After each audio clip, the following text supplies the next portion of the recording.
Welcome to commerce classes. और आज हम करेंगे accounting for independent branches. As you all know that on the basis of the kind of control that head office has on the branches are classified into two: dependent branches and independent branches. So as the name tells you, dependent का मतलब है कि branch is fully dependent on head office. So all the decisions, operating decisions relating to branch are taken by head office. और जो accounting that we are doing, the main point here in accounting is कि dependent branches are not allowed to do any accounting work. That is ये अपनी books में कोई journal ledger कुछ भी नहीं बनाते हैं, and all the supplementary statements और वर्किंग नोट्स में be prepared and these will be send to head office. Head office इसके बाद उनको रिकॉर्ड करता है. But in case of independent branches they work under the broader policies given by the head office. तो head office ने कुछ main policies बना दी. उन पॉलिसीज के अंदर अपने ऑपरेटिंग डिसीजंस लेने का राइट इन ब्रांचेस को होता है. And as long as the accounting part is concerned, these branches are allowed to do their accounting work, which implies कि independent branches they prepare their own journal, ledger, and on the basis of the balances they also prepare their trial balance. So यहाँ क्या हो रहा है कि head office अपना journal ledger बना रहा है. हेड ऑफिस की बुक्स में उसकी अपनी ट्रांजैक्शंस रिकॉर्ड हो रही हैं और ब्रांच की अपनी अकाउंटिंग बुक्स हैं जिसमें ये सब अकाउंट्स बना रहे हैं, बैलेंस कर रहे हैं, ट्रायल बैलेंस भी बनाया जा रहा है. अब क्या होगा at the end of the year, क्योंकि head office is the umbrella organisation, वो मेन ऑर्गेनाइजेशन है, उसके अंदर सारी ब्रांचेस हैं. So head office is to incorporate results of the branches. अब ये रिजल्ट किस तरह से बनते हैं, क्योंकि ब्रांच के सारी वर्किंग जो है अकाउंटिंग की वो सारी लिमिट हो गई है, वो सारी सॉल्व होके आ गई है ट्रायल बैलेंस पर. सो एक मेथड ये है कि ये पूरे का पूरा ट्रायल बैलेंस जो है ये हम ट्रांसफ़र कर दें हेड ऑफिस की बुक्स में.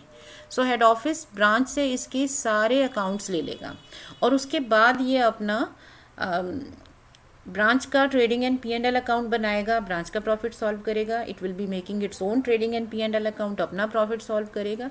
सो ये पूरा कंप्लीट वर्किंग हो जाएगी, फुल ट्रायल बैलेंस का ट्रांसफ़र हो जाता है. सो यहाँ क्या होता है, ब्रांच की बुक्स क्लोज हो जाती हैं और हेड ऑफिस में इसको इनकॉर्पोरेशन कहते हैं. दूसरा तरीका क्या है कि आप पूरे ट्रायल बैलेंस को मत लो, you calculate your profit. So branch का प्रॉफिट अलग से सॉल्व कर लेते हैं और फाइनली क्या होगा, ट्रायल बैलेंस में जो नॉमिनल अकाउंट्स हैं, जैसे ब्रांच के गुड्स हो गए, एक्सपेंसेस हो गए, सेल्स हैं, ये सारे नॉमिनल अकाउंट खत्म हो जाएंगे क्योंकि ब्रांच ने अपना प्रॉफिट कैलकुलेट कर लिया. सो अब आप इनकॉर्पोरेट क्या करोगे, प्रॉफिट और लॉस ऑफ द ब्रांच और ब्रांच की एसेट्स एंड लाइबिलिटीज़. तो ये जब हेड ऑफिस की बुक्स में ट्रांसफ़र होती हैं तो इसे हम कहते हैं इनकॉर्पोरेशन, शॉर्टकट टेक्निक. ठीक है ना. तो ये होता है इनकॉर्पोरेशन. तो यहाँ हमने क्या समझा है कि हेड ऑफिस की अपनी बुक्स हैं, हेड ऑफिस अपनी जर्नल एंट्रीज करेगा, ब्रांच अपनी ट्रांजैक्शंस को रिकॉर्ड करेगी, अपनी जर्नल एंट्रीज करेगी, ट्रायल बैलेंस बनाएगी और फिर इनकॉर्पोरेशन होगा. सो अब इस सारे पूरे अकाउंटिंग से प्रोसीजर में से कितना पार्ट हमारे लिए रेलिवेंट है. So in our BCom honours the syllabus consists of these two. मतलब हमें क्या बनाना है, जर्नल बनाना है, लेजर बनाना है.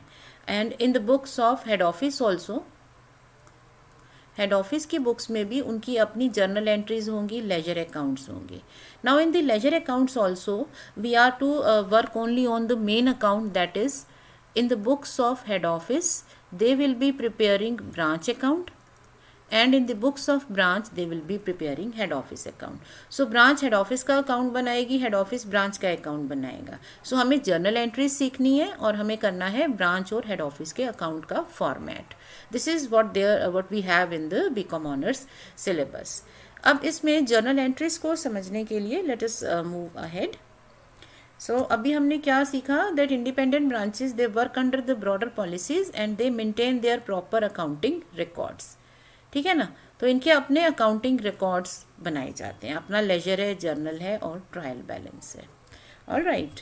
सो incorporation of branch results will imply, as I have explained, कि या तो सारे बैलेंसेस ट्रांसफ़र कर दो, ठीक है, और उसके बाद आप हेड ऑफिस जो है इनका ट्रेडिंग एंड P&L अकाउंट बनाएगा, या ब्रांच अपना प्रॉफिट और लॉस कैलकुलेट कर ले और उसके बाद इसको ट्रांसफ़र कर दे head office. Now let us understand transactions that may take place in case of independent branches.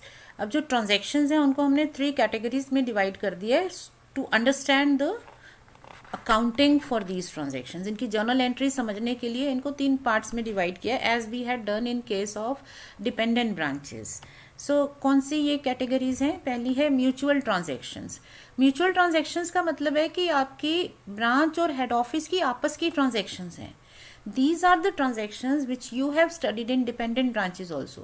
जब ब्रांच और हेड ऑफिस आपस में बिजनेस ट्रांजैक्ट करते हैं, so can you outline a few, list out a few of these transactions? So जरा सोचो, meanwhile we'll take up the next category. Next क्या क्या कैटेगरीज हैं? इंडिपेंडेंट ट्रांजेक्शंस हैं, और फिर transactions of branch and head office and the related parties. Okay, पहले आ जाते हैं म्यूचुअल ट्रांजेक्शंस। सो एक तरफ आपके पास है हेड ऑफिस जिसने अपनी एक ब्रांच ओपन की है किसी जगह, किसी और लोकेशन पर, ठीक है ना, और they are transacting business with the branch. अब हेड ऑफिस और ब्रांच में कौन सी ट्रांजैक्शन होती हैं? मतलब हेड ऑफिस ब्रांच को क्या देगा और ब्रांच हेड ऑफिस को क्या सेंड करेगा। सो हेड ऑफिस में send them goods, head office में सेंड देम कैश। रिटर्न में ब्रांच क्या करेगी? ब्रांच भी गुड्स रिटर्न करेगी या फिर कैश रेमिट करेगी, है ना। अब इसके अलावा क्या हो जाता है? Stock and cash in transit एक और ट्रांजैक्शन एक्स्ट्रा इसमें हो जाती है, बिकॉज हम जब भी अकाउंट्स बनाते हैं, अकाउंट्स बनते हैं आपके जो क्लोज होते हैं at the end of the year, तो एंड में ऐसा हो सकता है कि head office might have send some goods जो अभी ब्रांच ने रिसीव नहीं किए, it is still in transit, या कैश का भी हो सकता है, हेड ऑफिस ने कैश भेजी या branch has send cash and it is still in transit, the other party hasn't received it. So जो म्यूचुअल ट्रांजेक्शन्स है ये वही 5 ट्रांजेक्शन्स हैं which we have studied in the stock and debtor system also, ठीक है, और इनकी working भी उसी तरह से रहेगी। Now coming to independent transactions. Independent का मतलब है अपनी अपनी ट्रांजेक्शन्स, अलग अलग। जैसे हेड ऑफिस है तो हेड ऑफिस इस ब्रांच के अलावा इसकी अपनी और भी तो ट्रांजेक्शन्स होंगी। Head office might be purchasing stock, इसको देना है। Head office might be dealing with other branches, और भी तो ब्रांचेस हैं एट अ टाइम, एक ब्रांच जरूरी नहीं है ना, यू मे हैव 2, 3, 4 ब्रांचेस, तो उनके साथ भी आप डील कर रहे हो। Then you are paying your own expenses, आप अपनी एसेट्स खरीदते हो, आप उन पर डेप्रिसिएशन चार्ज करते हो, आप अपने कस्टमर्स को बेड डेट्स उनके हो जाते हैं या उनको डिस्काउंट अलाउ करते हो। सेम वे से यहाँ पर भी है, जैसे हेड ऑफिस में है, they might be having their local purchases अगर इनको परमिशन है, they will be making sales, cash पे हो, क्रेडिट पे हो, कैश कलेक्शन हो रही होगी, they might be paying their expenses, rent है, सैलरी है, they might be having some losses, bad debts हो जाते हैं, डिस्काउंट दे दिया। सो ये इंडिपेंडेंट ट्रांजेक्शन्स हैं। सो इंडिपेंडेंट का मतलब बिल्कुल अपनी अपनी ट्रांजेक्शन्स है, तो जिसकी ट्रांजेक्शन है वो उसे रिकॉर्ड कर लेगा, ठीक है। तो इनमें तो कोई दिक्कत ही नहीं है, बिकॉज इंडिपेंडेंट ट्रांजेक्शन्स तो हम अब तक करते आए हैं। आप अभी तक क्या करते थे जर्नल एंट्रीज में? एक ही बिजनेस होता था, उसकी ट्रांजैक्शन दी हुई है, आपने एंट्री कर ली। So same thing is happening here. So इसमें तो कोई इशू ही नहीं होना चाहिए। नेक्स्ट है हमारी अदर ट्रांजैक्शंस, जिसमें क्या होता है, आप अक्रॉस जाते हो। मतलब हेड ऑफिस जो है it is dealing with someone, head office का रिलेशन है ब्रांच के साथ, बट अगर हेड ऑफिस ब्रांच को अक्रॉस जाके ब्रांच के कंसर्न पर्सन से डील करता है, या ब्रांच हेड ऑफिस के अक्रॉस जाके इनके कंसर्न पर्सन से डील करती है। अब ये जो अदर ट्रांजैक्शंस हैं, these can be divided in 5 categories. Number 1 is inter branch transactions. Number 2 is when one party is entering into transactions with the other, I mean on behalf of the other person. जैसे branch है, branch ने head office की income receive कर ली, या head office ने branch के expenses pay कर दिए, और head office has purchased assets for branch, ठीक है ना। सो आप दूसरी पार्टी के बिहाफ पर कोई ट्रांजेक्शन कर रहे हो. So you are not doing your separate transaction, you are working on behalf of someone else. Then third category is head office expenses allocated to branch. अब जैसे हेड ऑफिस ने अपना स्टॉक खरीदते हैं, they keep this in stores, इन्होंने store में कोई employ रखा हुआ है स्टॉक को मैनेज करने के लिए, ठीक है ना, उसकी रिकॉर्डिंग वगैरह करने के लिए. They might be having some office expenses, administrative expenses. Of head office तो ओवरऑल सारी ब्रांचेस का एडमिनिस्ट्रेशन देख रहे हैं ना, so they might be willing कि हमारे एक्सपेंसेस कुछ ब्रांच को एलोकेट किए जाएं. ठीक है, आप अपने स्टोर मैनेजर को सिर्फ 5 लाख रुपीज़ देते हो सैलरी में पर एनम. अब ये स्टोर में जो स्टॉक है वो तो सबके लिए है, सो फिर इसका सारा बर्डन, इस एक्सपेंस का बर्डन सिर्फ हेड ऑफिस पर क्यों पड़े. सो हेड ऑफिस ने इनकम जो एक्सपेंस है वो रिकॉर्ड कर लिया, लेकिन इसका कुछ part they want to bifurcate towards the branches कि ये तुम्हारा एक्सपेंडिचर है. सो जो एक्सपेंसेस हेड ऑफिस के पास है उनको एलोकेट करना हो सकता है. इसमें क्या होगा, हेड ऑफिस अपना एक्सपेंस कम कर लेगा. मान लो 1 लाख वोट देता है ब्रांच को कि this much belongs to you, so head office अपने एक्सपेंसेस कम कर लेगा, इसके expenses will be reduced by 1 lakh और ब्रांच को 1 लाख रुपीज़ का एक सैलरी ऑफ स्टोर कीपर या इस तरह से एक्सपेंस मिल जाएगा. फिर ब्रांच का प्रॉफिट लॉस की एंट्री होगी एंड फाइनली ब्रांच की फिक्स्ड एसेट्स की entry. This is kept in a separate category because fixed assets में थोड़ा सा हमें अकाउंटिंग में और ध्यान रखना है क्योंकि इनकी वर्किंग 2 तरह से होती है. So we have kept it separate. Now let us see the journal entries. First we are taking up mutual transactions. अब म्यूचुअल ट्रांजेक्शन्स क्या हमने ऑलरेडी रिकॉर्ड की हुई हैं बुक्स ऑफ हेड ऑफिस में डेटर सिस्टम के अंदर. सो अब इसमें एंट्री करते हुए हम क्या करते हैं, हेड ऑफिस जो है वो ब्रांच को एज अ डेटर मानते हैं, एज अ पर्सन. और ब्रांच के लिए हेड ऑफिस कौन है, जैसे किसी भी जगह पे जो पैसा लगाता है बिजनेस में उसको ऑनर बोलते हैं. तो ब्रांच जो है वो हेड ऑफिस को एज एन ऑनर मानती है. That is again a personal account. So head office account personal account होता है, ब्रांच अकाउंट भी एक पर्सनल अकाउंट है.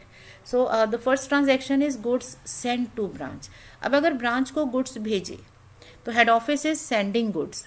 तो हेड ऑफिस के लिए क्या हो गया, ब्रांच को गुड्स मिलेंगे, branch is a receiver, so debit the receiver. So head office entry करेगा ब्रांच अकाउंट डेबिट. ठीक है ना. 2 स्टॉक कम हो गया, लेकिन इस स्टॉक को वो कैसे लिखते हैं, goods send to branch account के अंदर. सो ब्रांच को जो गुड्स भेजे वो उसका एक सेपरेट अकाउंट नेम दे देते हैं कि ये ब्रांच को भेजे जा रहे हैं. On the other side branch के लिए क्या है, ब्रांच को गुड्स रिसीव हो रहे हैं, गुड्स मिल रहे हैं. So they will be writing goods received from head office. हमें हेड ऑफिस से गुड्स मिले to head office account. Head office ने इन्हें गुड्स दिए तो head office is a sender और giver. So debit the receiver, credit the giver, personal account का rule. So head office जो है ब्रांच के लिए गिवर है, वो गुड्स दे रहे हैं. और जब भी गुड्स आते हैं उनका एक अप्रोप्रिएट अकाउंट नेम है. ब्रांच अपनी बुक्स में अकाउंट रखती है goods received from head office. Head office अपनी बुक्स में अकाउंट नेम रखता है goods send to branch. Okay, अब आ जाते हैं रिटर्न्स. अगर रिटर्न हो रहे हैं तो रिवर्स एंट्री. ठीक है ना, ये अब हमारी एंट्री रिवर्स हो गई. ओके, अब नेक्स्ट है कैश सेंट टू ब्रांच. अब अगर हेड ऑफिस ब्रांच को कैश भेज रहे हैं तो हेड ऑफिस क्या ट्रांजैक्शन की इसकी एंट्री करेगा. जब भी आप किसी भी पर्सन को कैश पे करते हो तो आपकी एंट्री क्या होती है, so and so person account debit to cash और बैंक. और जो रिसीव कर रहा है तो ब्रांच क्या करेगी, ब्रांच को पैसा मिल रहा है, ब्रांच कहेगी पैसा आ गया. So debit what comes in, पैसा आ गया, कहाँ से आया, हेड ऑफिस से. ठीक है ना. और रेमिटेंसेस मतलब अब हेड ऑफिस को पैसा मिल रहा है और ब्रांच पे कर रही है. सो ब्रांच की बुक्स में बैंक में कमी हो गई, head office is the receiver, और हेड ऑफिस की बुक्स में पैसा आ गया ब्रांच से. अब आ जाते हैं लास्ट 2 ट्रांजेक्शन्स हैं, स्टॉक इन ट्रांजिट और कैश इन ट्रांजिट. ये आती क्यों हैं transactions, these 2 transactions arrive because there might be a difference between these 2 amounts. ये तो इक्वल एंड ऑपोजिट होना चाहिए ना. If head office is saying I am sending you goods of 1 lakh rupees in all, that branch must say कि मुझे 1 लाख के receive हो गए. बट अगर इन दोनों अमाउंट्स में डिफरेंस है, मान लो it is 95,000 suppose, it means branch is getting goods of 95,000, head office is send goods of 1 lakh. तो अब कहाँ गए, बाकी के गुड्स कहाँ हैं? So it is goods in transit. Same thing can happen for cash in transit. या आप ट्रांसफ़र कर रहे हो, अभी वो पूरा प्रोसेस रिकॉर्ड नहीं हुआ, सो पूरी कैश आपको नहीं मिली। So you can have a case of cash in transit और गुड्स इन ट्रांजिट, जो इन दोनों के डिफरेंस से मिलते हैं। Now because of this their accounts will not match, consolidate नहीं हो पाएंगे। सो हमें क्या करना है, हमें इन ट्रांजिट ट्रांजेक्शन्स को रिकॉर्ड करना पड़ेगा। क्योंकि अगर एक पर्सन कहता है कि मैंने तुम्हें 1 लाख की चीज़ दी, दूसरा कहता है I have received something of 95,000, तो ये तो मैच ही नहीं कर रहा। अब यहाँ तो ब्रांच कहे कि ओके 5,000 मुझे रिसीव होने वाला है, इन ट्रांजिट है, सो दोनों अमाउंट मैच कर जाएंगे। And if branch is not saying, then head office में से कि इसमें से 5,000 अभी इन ट्रांजिट है।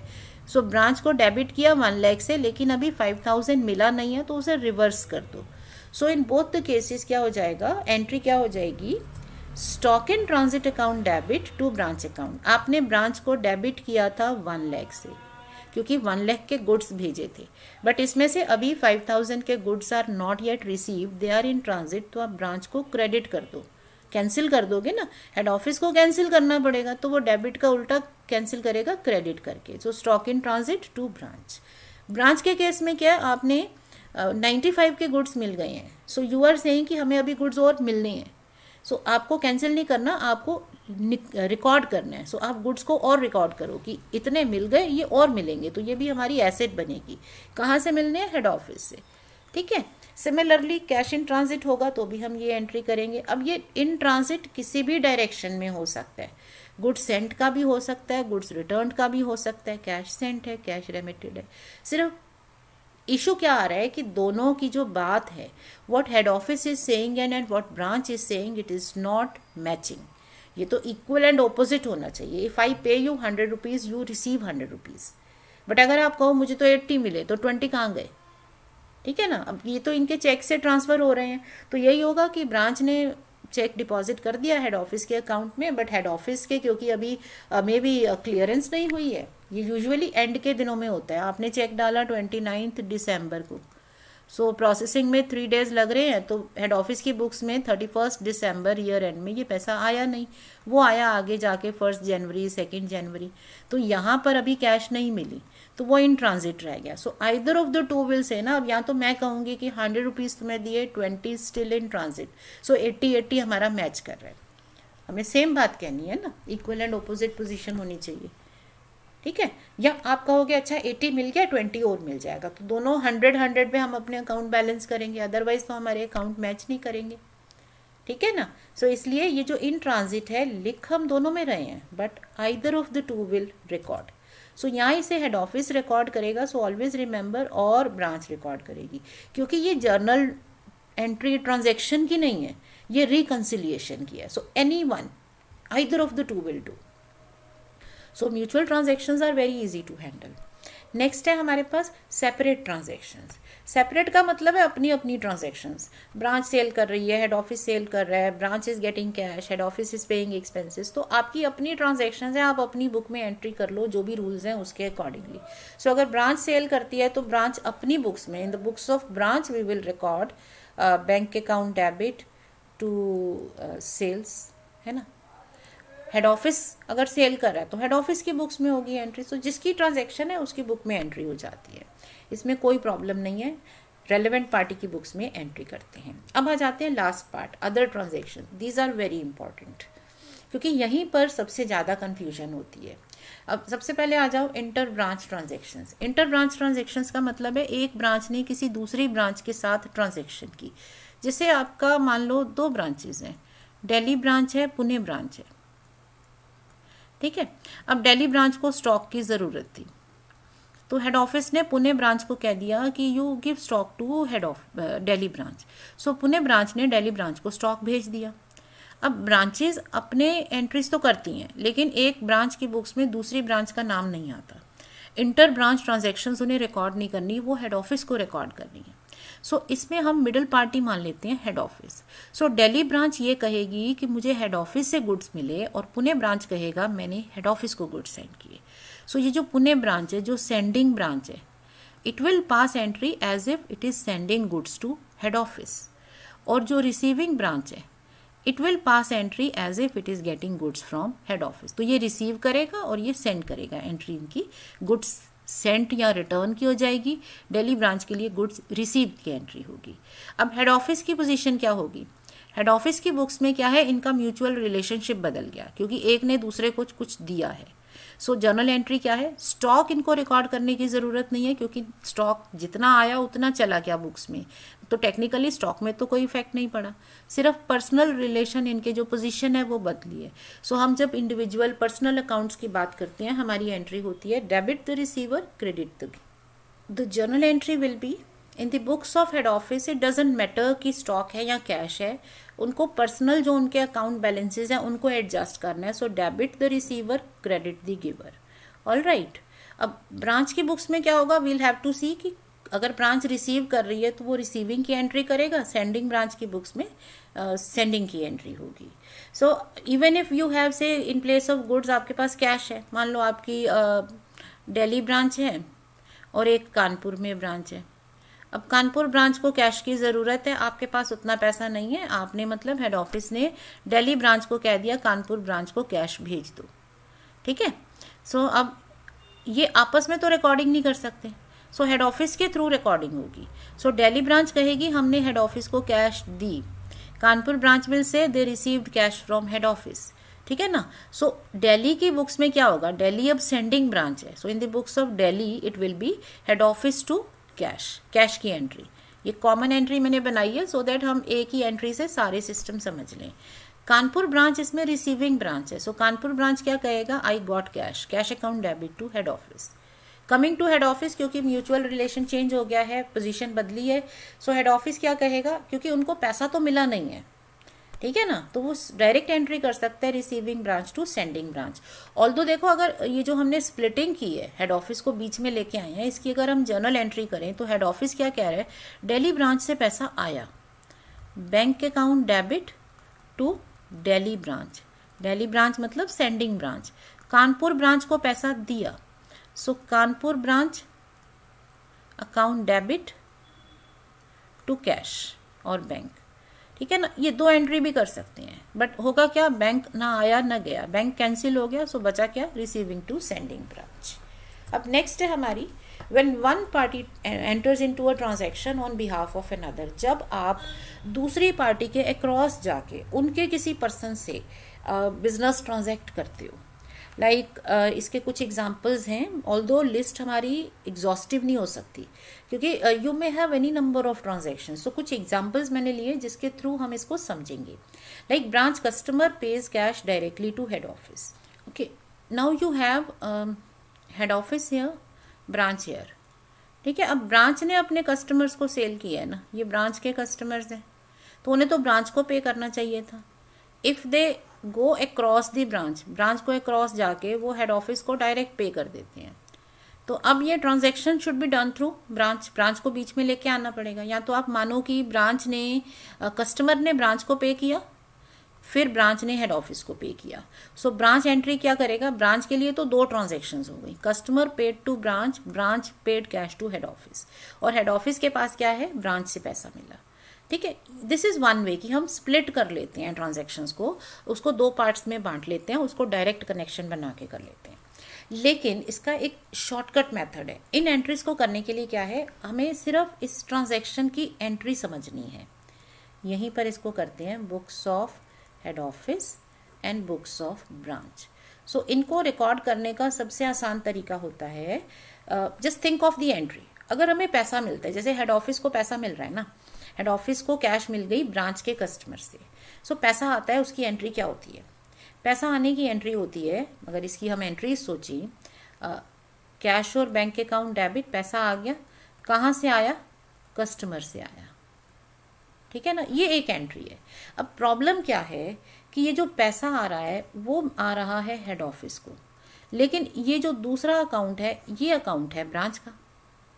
सो इस एंट्री को रिकॉर्ड करने का बहुत आसान तरीका है, जर्नल एंट्री आपने सोच ली है, अब जो पार्ट जिसको रिलेट कर रहे हैं, हेड ऑफिस को पैसा मिला, हेड ऑफिस को पैसा लिख दो, ब्रांच के कस्टमर का अकाउंट खत्म हुआ, डेटर अकाउंट कम हुआ, ब्रांच को वो दे दो, तो अब ये entry you thought of the entry, you split it. लेकिन एंट्री तो ऐसे होती नहीं है, एंट्री में तो डेबिट और क्रेडिट इक्वल होना चाहिए ना। सो अब इस डेबिट को कंप्लीट कैसे करेंगे इसके अगेंस्ट, क्योंकि ये ट्रांजैक्शन ब्रांच के अक्रॉस गई थी, सो आप इसमें ब्रांच का अकाउंट लिख दो और ब्रांच इसमें इसको कंप्लीट करेगी हेड ऑफिस के साथ, बिकॉज ये हेड ऑफिस के साथ ट्रांजैक्शन हुई है। सिमिलरली अगर कस्टमर ने गुड्स रिटर्न किए, ठीक है ना, अब अगर आपको रिटर्न हो रहे हैं गुड्स तो आप सेल्स रिटर्न करते हो ना, कस्टमर का अकाउंट कम कर दोगे और आपके पास गुड्स आ गए, तो हेड ऑफिस को गुड्स रिसीव्ड और goods sent to branch account, क्योंकि आप गुड्स के लिए तो नाम गुड्स सेंट अकाउंट लिखते हो। सो ये हो गया, जर्नल एंट्री हो गई गुड्स टू डेटर। अब गुड्स वाला पार्ट तो हेड ऑफिस को मिला है, ठीक है, और डेटर वाला पार्ट ब्रांच का है। सो ये एंट्री हमारी स्प्लिट हो गई। अब इसको कंप्लीट करो, हेड ऑफिस इसे ब्रांच से कंप्लीट करेगा और ब्रांच इसे हेड ऑफिस से कंप्लीट कर लेगी। अच्छा, नेक्स्ट है head office page expenses of branch. अब हेड ऑफिस ने ब्रांच के एक्सपेंसेस पे किए। Now again think of the journal entry. हमें क्या करना है, सबसे पहले हमें एंट्री सोचनी है। जब हेड ऑफिस ने ब्रांच के एक्सपेंसेस पे किए तो एंट्री होनी चाहिए expense account debit to cash और बैंक अकाउंट। ये एंट्री है एक्सपेंस पे करने की। अब इसमें एक्सपेंस किसका है, ब्रांच का, और कैश किसकी गई, हेड ऑफिस की। सो हेड ऑफिस की बुक्स में और ब्रांच की बुक्स में एंट्री कैसे होगी, हेड ऑफिस का पैसा गया, हेड ऑफिस लिखेगा टू कैश अकाउंट, ब्रांच का एक्सपेंस आया, ब्रांच लिखेगा एक्सपेंस अकाउंट। तो ये एंट्री की पोस्टिंग है। अब ये एंट्री को कंप्लीट करो। सो हेड ऑफिस कहेगा branch account debit to cash, branch कहेगी expense account debit to head office, क्योंकि ये इन्होंने पे नहीं किया ना, तो ये तो कंप्लीशन है। अच्छा, अब ब्रांच ने हेड ऑफिस की इनकम कलेक्ट की। अब अगर हमें इनकम मिलती है, हमारी एंट्री होती है bank account debit to income received. अब ये बैंक किसके पास है, ब्रांच ने कलेक्ट किया है ना, तो बैंक तो ब्रांच को मिला, पैसा तो ब्रांच के पास आया, लेकिन इनकम वाला अकाउंट तो हेड ऑफिस का है। सो एंट्री क्या हो गई, अब हेड ऑफिस इस पार्ट को कंप्लीट किससे करेगा, ब्रांच से, क्योंकि ये ब्रांच के थ्रू है और ब्रांच इसको हेड ऑफिस के थ्रू कंप्लीट कर लेगी। So bank to head office. Likewise आप इनको और समझ सकते हो। Branch pays assets for assets purchased for head office. Head office ने एसेट खरीदी है, ब्रांच पेमेंट कर रही है।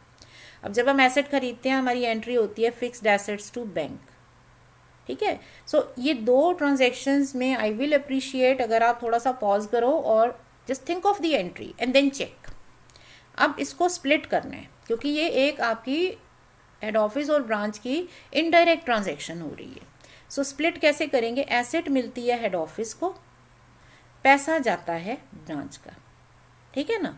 सो fixed assets to branch account और ब्रांच कहेगी head office to bank account. अब ब्रांच हेड ऑफिस के एक्सपेंसेस पे कर रही है, एक्सपेंसेस टू बैंक। अब स्प्लिटिंग कैसे है, एक्सपेंस किसका है, एक्सपेंस है हेड ऑफिस का, पैसा किसका गया, पैसा गया ब्रांच का।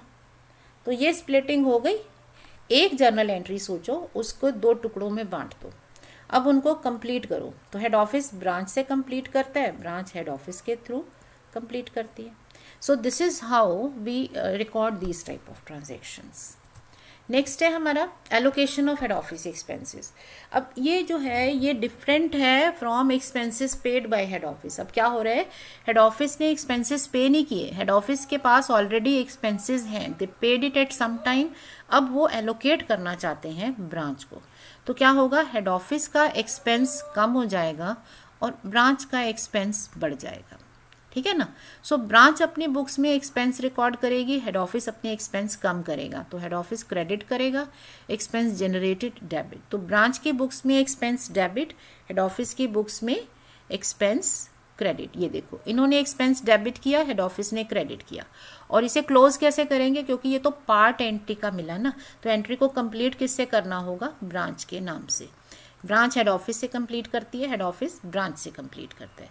सो ये जो आपने अभी लास्ट जो समझा है, ये वाला part, this part, how to pass these entries, this is very important component of your journal entries. ये आगे भी काम आएगा, है ना। अब है नेक्स्ट है हमारा ब्रांच प्रॉफिट और loss.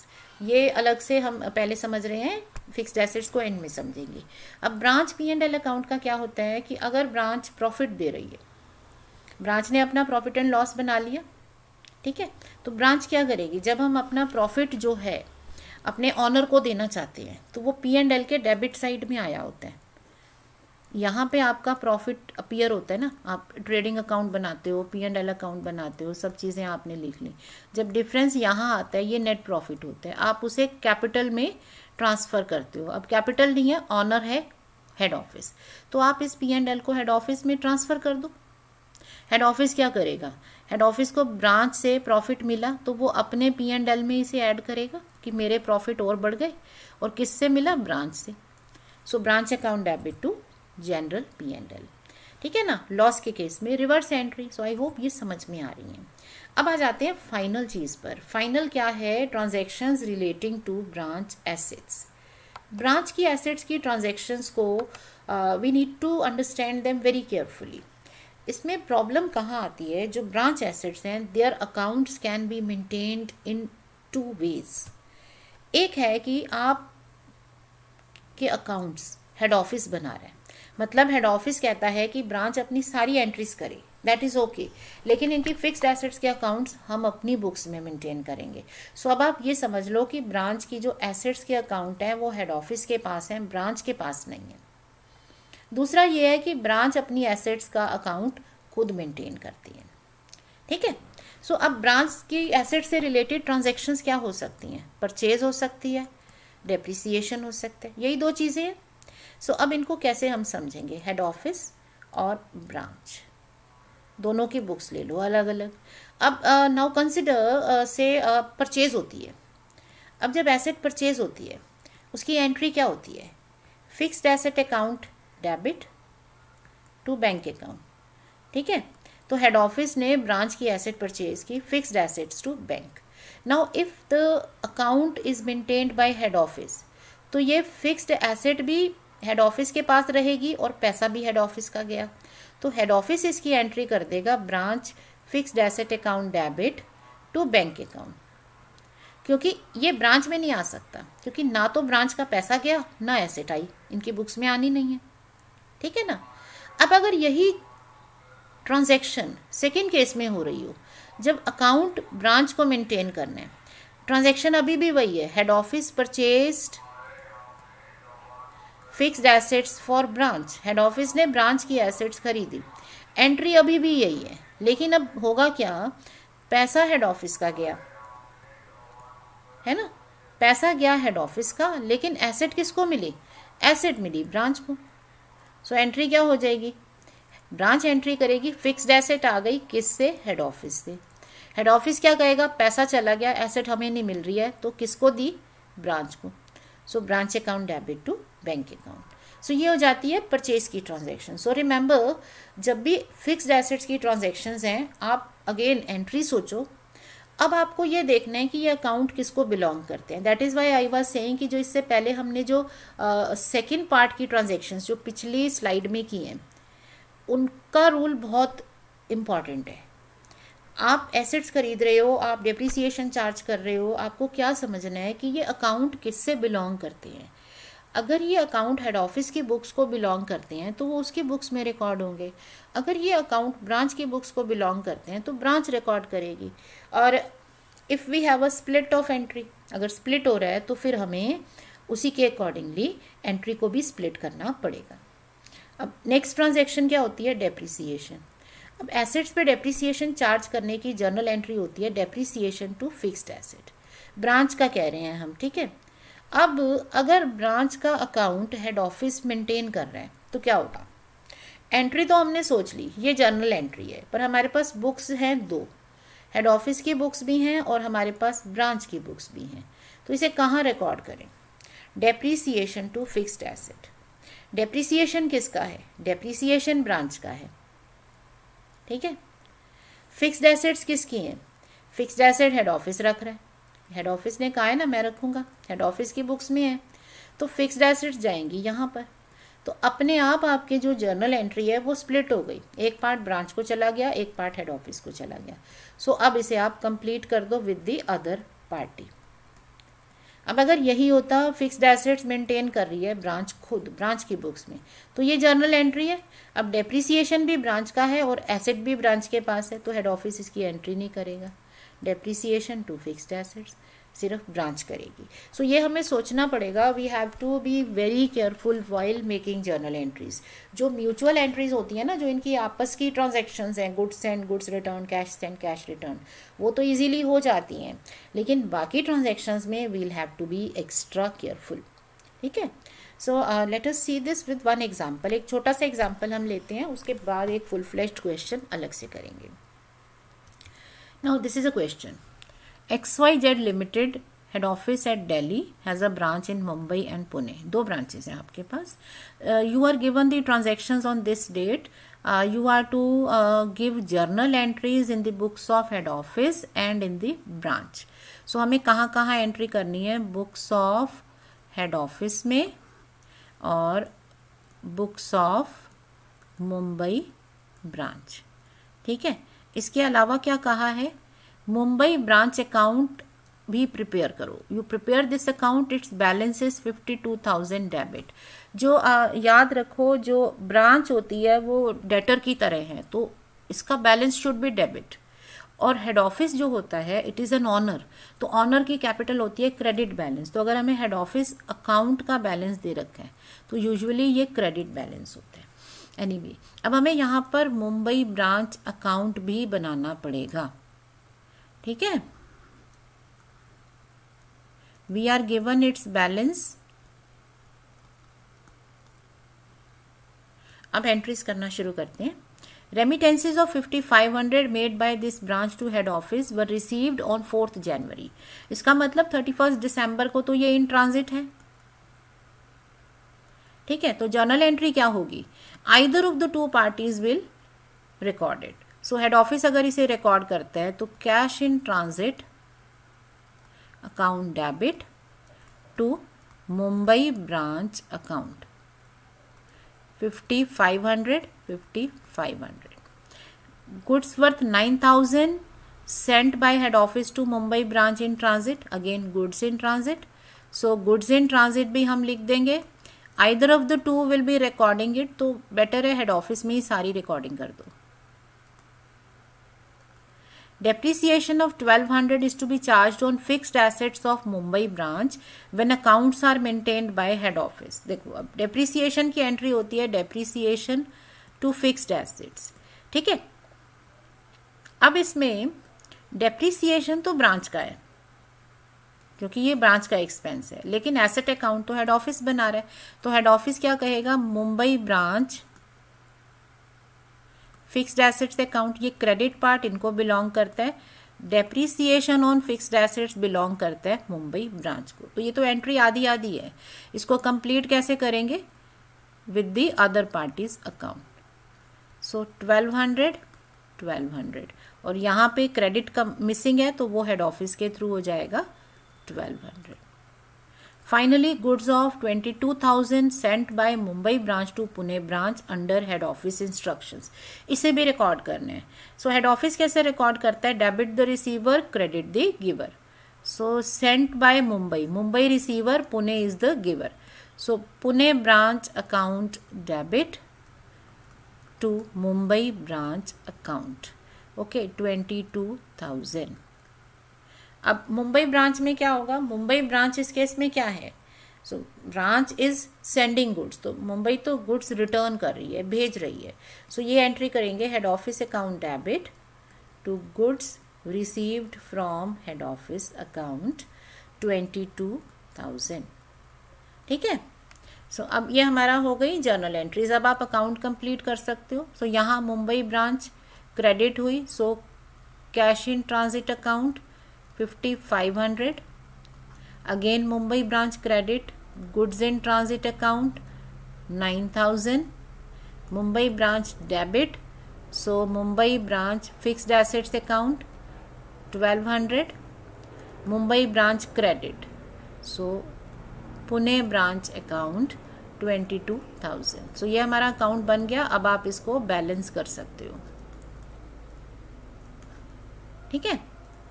So this is how we pass entries. So this is your balance. So entries करने में नॉर्मली एंट्रीज अपनी अपनी बुक्स में होंगी, जो पार्टी ट्रांजैक्ट कर रही है बिजनेस उसकी बुक्स में एंट्री होगी, ठीक है। दिक्कत सिर्फ हमारी आती है अक्रॉस जाने में। सो उसमें एंट्री को हम स्प्लिट करते हैं। ये जो लास्ट वाली एंट्री थी, सेकेंड लास्ट, इसमें हमने क्या किया, हमने एंट्री को स्प्लिट कर लिया ट्रांजैक्शन के अकॉर्डिंगली। एंट्री स्प्लिट करी ये वाली और फिर इसको रिकॉर्ड कर लिया। सो इस तरह की ट्रांजैक्शंस में we have to be extra conscious. So account जो भी ट्रांजैक्शन है उसकी एंट्री सोच लो, अब वो जिसके अकाउंट्स हैं उनकी बुक्स में रिकॉर्ड कर दो। It's very simple thing in this manner. So I hope आपको journal entries of independent branches are clear, so you can practice a few more questions. So stay learning and practicing, stay smiling. Thank you.